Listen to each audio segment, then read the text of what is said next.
After 10 years, My Hero Academia finally came to a close. A journey very dear to me has finally ended. For me, personally, the ending was alright. It wasn't anything amazing, but it is pretty much what I expected.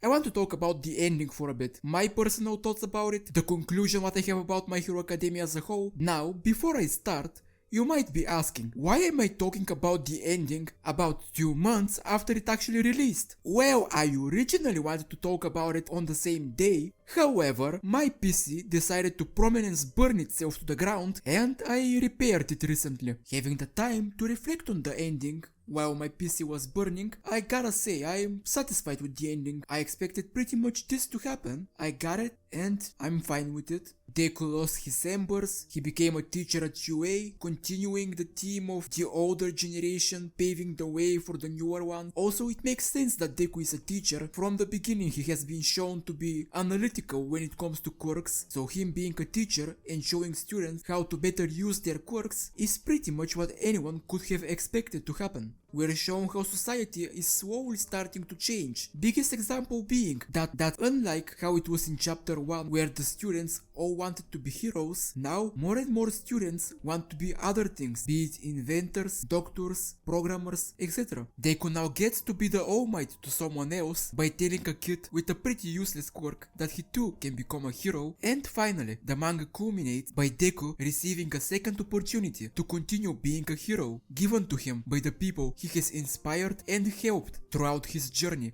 The manga ending on the third and final iteration of the line that started the journey from "this is the story of how I became the greatest hero" to "this is the story of how we'll continue to reach out forever." A pretty solid, straightforward ending. Was it amazing? Was it groundbreaking?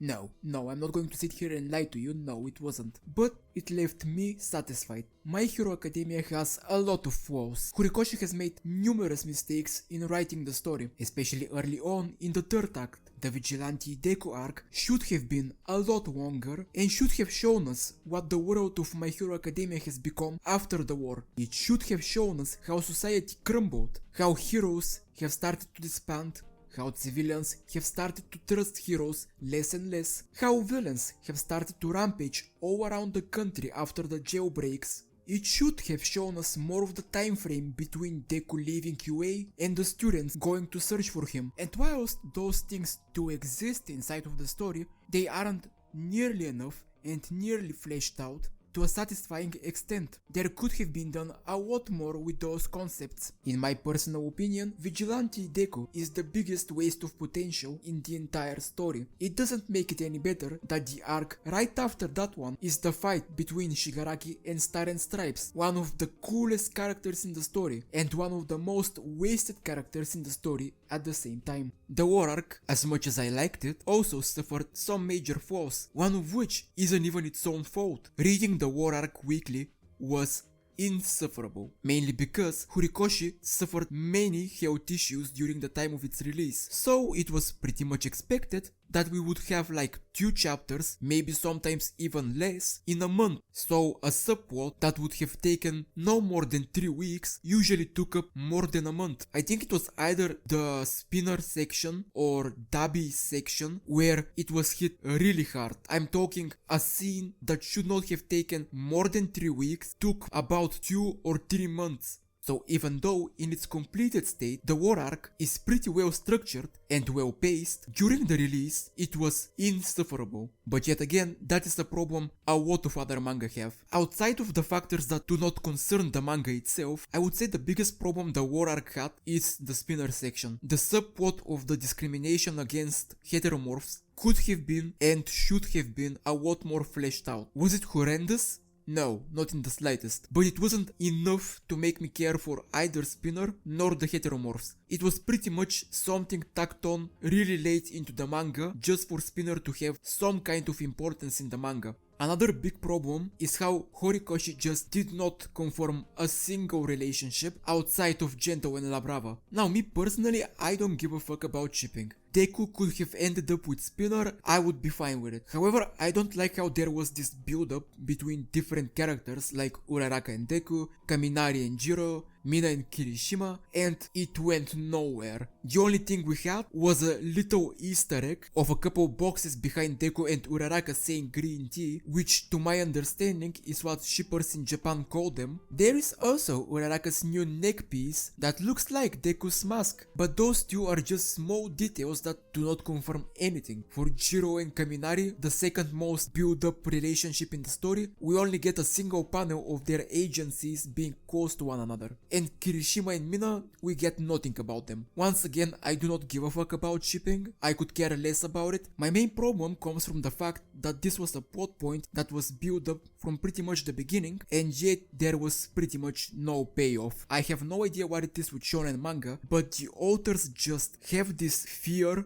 of actually developing romances between characters. Most of the time, they would either push it to the side, have it be revealed at the final chapter or close to the final chapter, or not have it be revealed at all. Horikoshi really fumbled that aspect of the story, and honestly, My Hero Academia might be one of the worst shonen manga when it comes to romance. Outside of that, and some minor nitpicks I have, like Kurogiri being literally wasted, I personally feel the final war arc in My Hero Academia is pretty much one of the best war arcs in shonen, and considering how pretty much every single shonen has one, that is pretty big praise on my end. Although my main criticisms end here, I want to talk about some other criticisms about the ending I have seen on social media. One criticism I have seen people make is about the armor Deku receives. It's not even just one, it's multiple, and I don't understand any of them. The first one I can think about is Deku's classmates giving him the suit out of pity. What?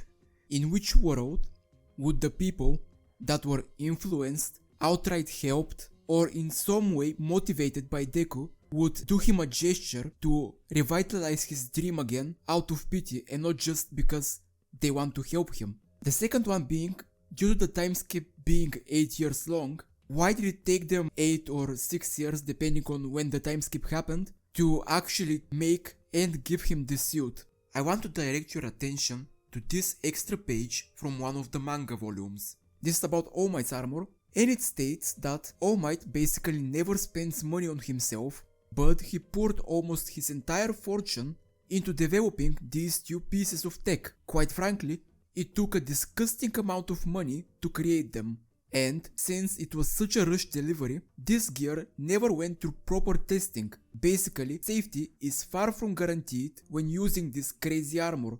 So in short, All Might, the top hero of Japan, that was the top hero of Japan for about 40 years, who no doubt was one of the richest people in the country, had to use almost all of his earnings for this suit, and in the end, the suit was pretty much a prototype, something made in a rush to barely be able to stand against All for One.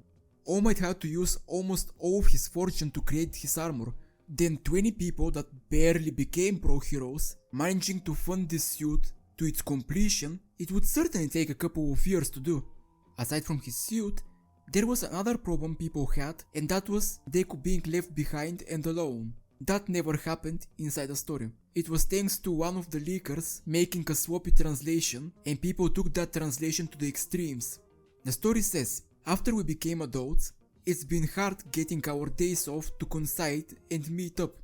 Which is normal. If you're above the age of 15, you would know that after your school days, meeting up with all of your classmates is close to impossible. However, the translator said something like, after we became adults, we barely ever met again, which, although not entirely wrong when going from Japanese to English, it's a lot harsher than what it actually is. So people, naturally, took it to the extremes and barely transformed to I was left behind. I'm not even going to delve deeper into the joke about Deku becoming a fast food worker. A joke is a joke. However, the sheer disrespect I have seen people say towards fast food workers and teachers is unacceptable. This is probably the biggest thing I despised during the release of the ending. The jokes I don't mind, they were going to happen anyways, but the disrespect shown towards actual teachers is mind-boggling. Just because Deku became a teacher, now all of a sudden he is somehow lesser. Yet again, these comments mostly came from Twitter people, so what can I expect? And as it seems to be a tradition with me, I made this video too late, and it seems that the final volume is going to have an additional 60 pages. So we are probably going to receive additional information about the ending. We can either have the ending be improved upon, ruined, or stay the same. We shall see. Still, I believe that those 60 pages are mostly going to be about afterward and concept images, so I'm not expecting anything groundbreaking. In conclusion, My Hero Academia's ending is something that I enjoyed. Whether these 60 pages add or do not add anything new to the story, my opinion of My Hero Academia is already cemented. My Hero Academia is forever going to stay as one of my favorites Shonen Jump series, and I could not be thankful enough for Horikoshi for making it, for me finding it, and for it changing my life for the better. If it was not for My Hero Academia, my life may not have been as good as it is right now. So, despite my grievances, despite some things that I do not agree with the story, some things I do not like in the story, I will always be grateful for it. Thank you, Horikoshi-sensei. I am patiently waiting and truly wish to be able to read your next story in the future.